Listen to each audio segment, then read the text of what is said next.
देश भर से आए हुए ऐसे आर्टिजन्स को यहां बुला करके, आमंत्रित करके, वे लोग इस संस्था के माध्यम से एक दूसरे के साथ टेक्नोलॉजी के आदान प्रदान, डिजाइनिंग के आदान प्रदान और उनके द्वारा बनाए गए क्राफ्ट्स को हम अपने यहां उपयोग कर सके।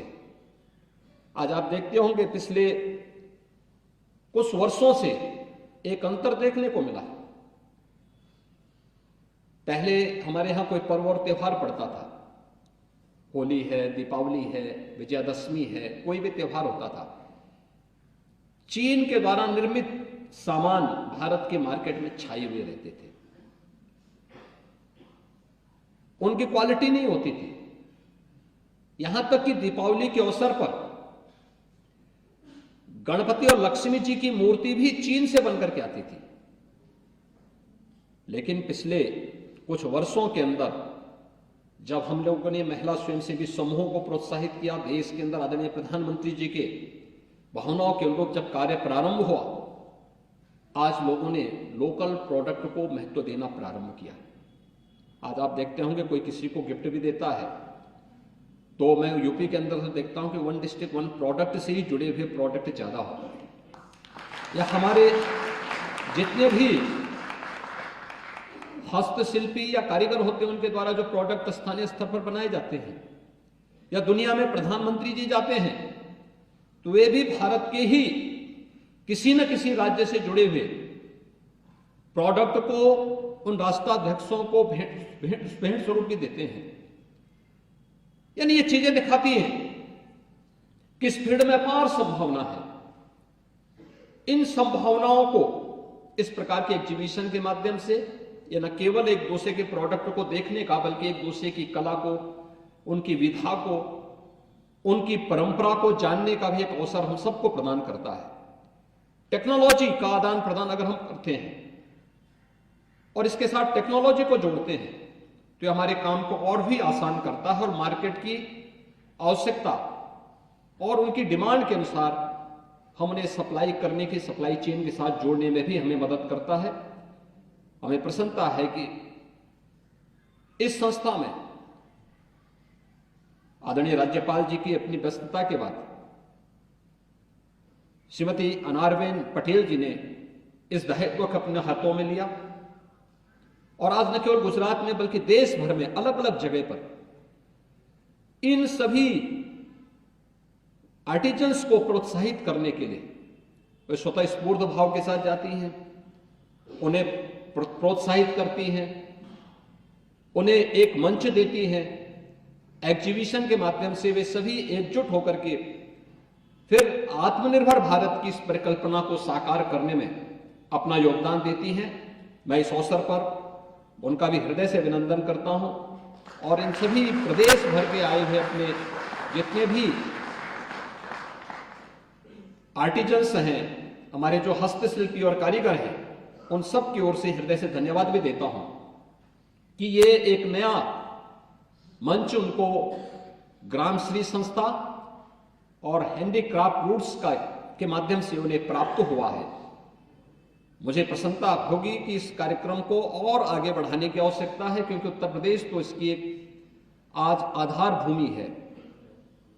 सैकड़ों वर्षों से यहां पर यह जो एमएसएमई का बेस है, यह यहां की आत्मनिर्भरता का आधार रहा है। बीच के कालखंड में उपेक्षित हुआ, लेकिन आज फिर से वह आगे बढ़ता हुआ दिखाई दे रहा है।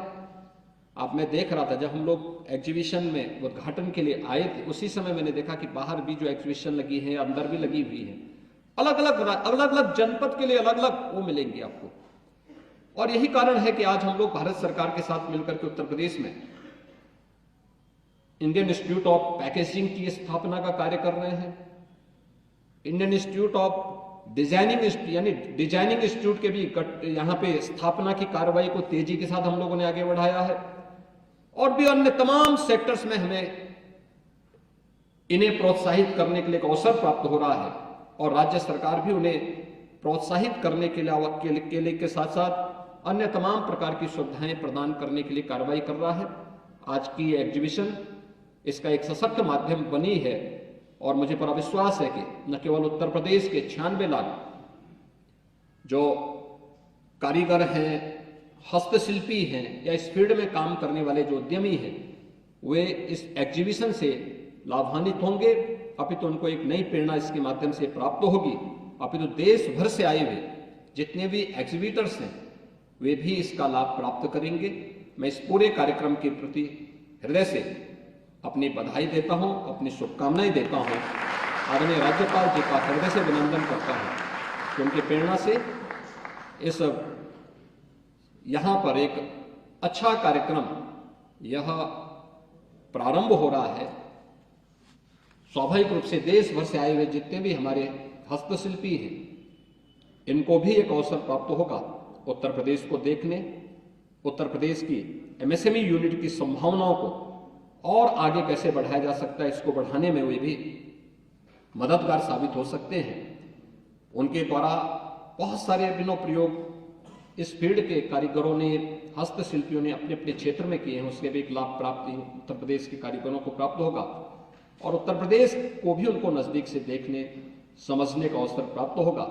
क्योंकि उत्तर प्रदेश में प्रभु श्री राम के पावन जन्मभूमि पर परसों ही आदरणीय प्रधानमंत्री जी के कर कमलों से 500 वर्षों के बाद प्रभु श्री रामलला अपने पावन जन्मभूमि पर विराजमान होने जा रहे हैं। इस अवसर पर एक बार फिर से आप सबका मैं अभिनंदन करता हूं, स्वागत करता हूं और इस पूरे एग्जीबिशन के प्रति अपनी शुभकामनाएं देता हूं। धन्यवाद। जय हिंद।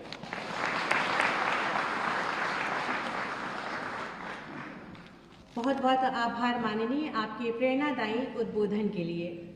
माननीय राज्यपाल महोदया जी की प्रेरणा और मार्गदर्शन से असंख्य बच्चों और महिलाओं को साक्षरता, कौशल विकास और आत्मनिर्भरता की राह दिखाई जा रही है। माननीय राज्यपाल महोदया जी, जो कि हम सब के लिए एक प्रेरणा स्रोत हैं, उनसे बहुत ही आदर के साथ अनुरोध करती हूँ कि कृपया अपने शुभाशय वचनों से हमारा मार्ग प्रशस्त करें।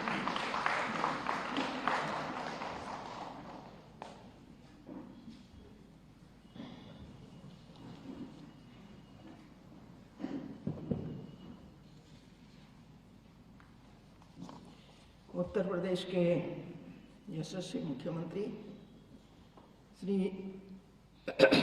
योगी आदित्यनाथ जी, उप मुख्यमंत्री श्री विजय पाठक जी, उप मुख्यमंत्री श्री केशव प्रसाद मौर्य जी, माननीय मंत्री श्री आशीष पटेल जी, मेयर श्री सुषमा जी,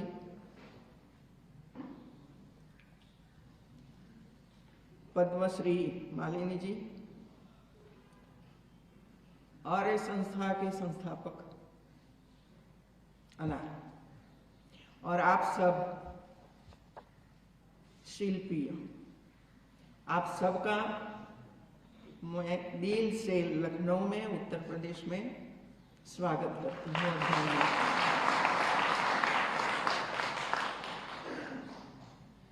जो दक्षिण भारत से आए होंगे उनको तो ठंडी लगती ही होगी, और उत्तर भारत से आए हैं वो तो सहन करते ही रहते हैं, अभ्यस्त है। मैं भी जब पहली बार इधर आई 4 साल पहले,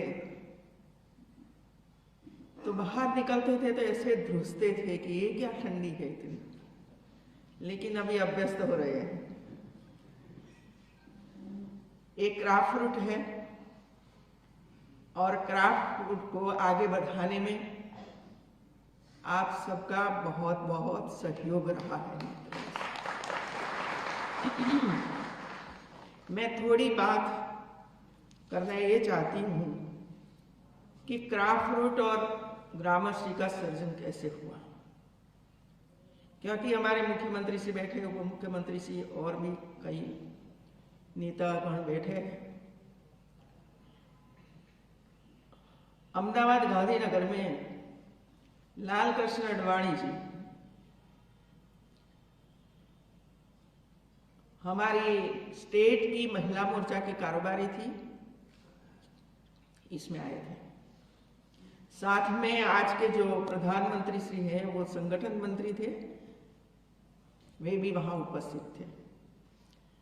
तो अडवाणी जी ने हमें प्रेरणा दी सभी महिलाओं को, वे आपको कुछ न कुछ सोशल वर्क करना चाहिए और ऐसी संस्थाएं का सृजन करना चाहिए जो महिलाओं तक पहुंचे, महिलाओं को सशक्त बनाए, चाहे आर्थिक दृष्टि से, चाहे हुनर की दृष्टि से, चाहे शिक्षा की दृष्टि से, चाहे हेल्थ की दृष्टि से, या तो इनकम जनरेट की दृष्टि से।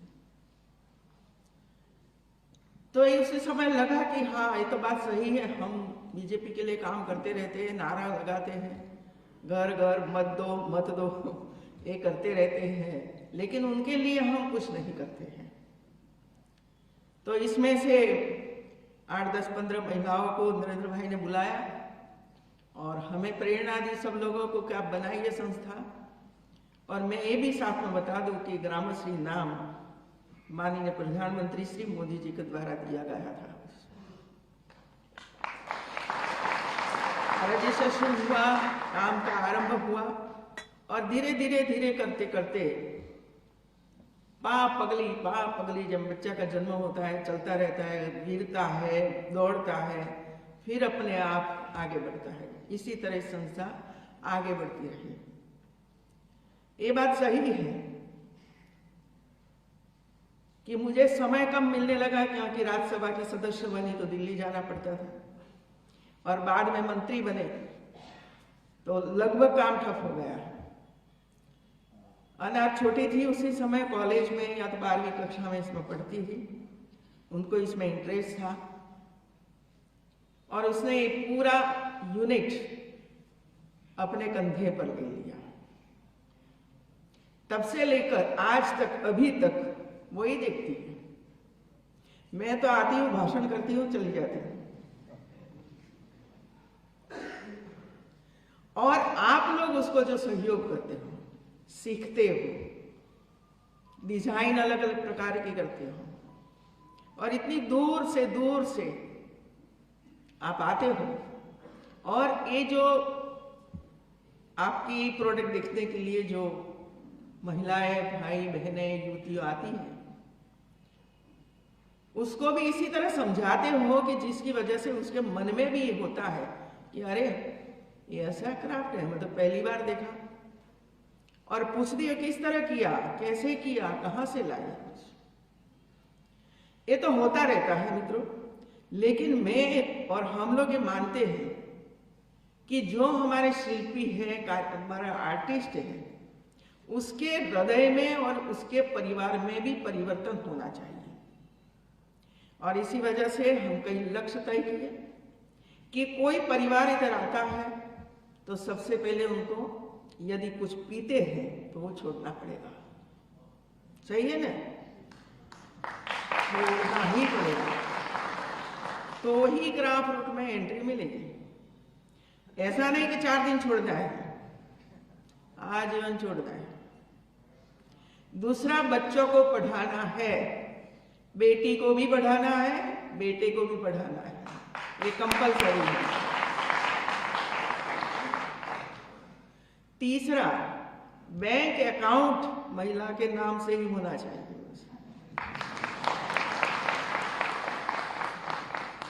नहीं तो आधा चला जाता है और कहाँ चला जाता है ये भी हमें पता है। और इसी वजह से बाल विवाह नो, बाल विवाह नहीं करना। और जब बेटे का ब्याह होता है तब कुछ मांग नहीं करनी है।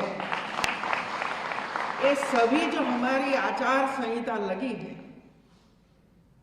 और इस सब में बेटी को जरूरत है फी की, उनको सहयोग करते हैं।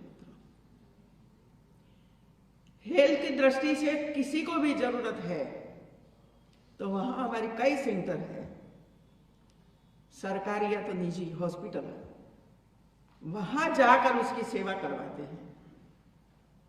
और ऐसी कई संस्थाएं बन चुकी हैं जो प्राइवेट हो तो 1 रुपया नहीं लेगी और सरकार में तो होता ही नहीं है मित्रों, उसे कोई लेता भी नहीं, फ्री में ही हो जाता है। तो इसी तरह एक क्राफ्ट रूट चलता है मित्रों। सिर्फ आओ बैठो, आपकी प्रोडक्ट बेचो और चले जाओ। इसके आगे बढ़ाने के लिए हम सब जानते हैं कि आजकल फैशन की दुनिया कितनी बढ़ चुकी है। एक बाय लाल तो दूसरी बाय ग्रीन, एक पायजामा बनता है तो एक और कलर का तो एक कलर, आगे से लंबा तो पीछे से शॉर्ट, ऐसा ही होता है ना। और आप अपने तरीके से सब कुछ बनवाते थे और इसी वजह से आपकी कंप्लेन ये आती थी कि भाई हमारी प्रोडक्ट है ना कोई लेता नहीं है, ये पुराना है, ये पुराना है, ऐसे करते हैं। तो जरूरत है कि जिस तरह मांग बदलती है कि ऐसा नहीं ऐसा चाहिए, ऐसा नहीं ऐसा चाहिए, तो इसी तरह हमें भी परिवर्तन होना पड़ता है। और इसी वजह से क्राफ्ट रूट ने डिजाइनर पसंद किया कि डिजाइनर रखो और वो गांव-गांव के जाकर उसको डिजाइन दे, सिखाए, कलर कॉम्बिनेशन कैसे हो ये भी हुआ। साथ में जो रॉ मटेरियल है, वो रॉ मटेरियल कहाँ से लाना है, किस तरह लाना है, एक दूसरों को कैसे सहयोग करना है, वो भी इसके साथ करना है। तो इसी तरह कई मानक क्राफ्ट रूट ने इसमें जोड़ा और आप सब लोगों ने वो स्वीकार किया कि इसी तरह ही हम आगे बढ़ सकते हैं।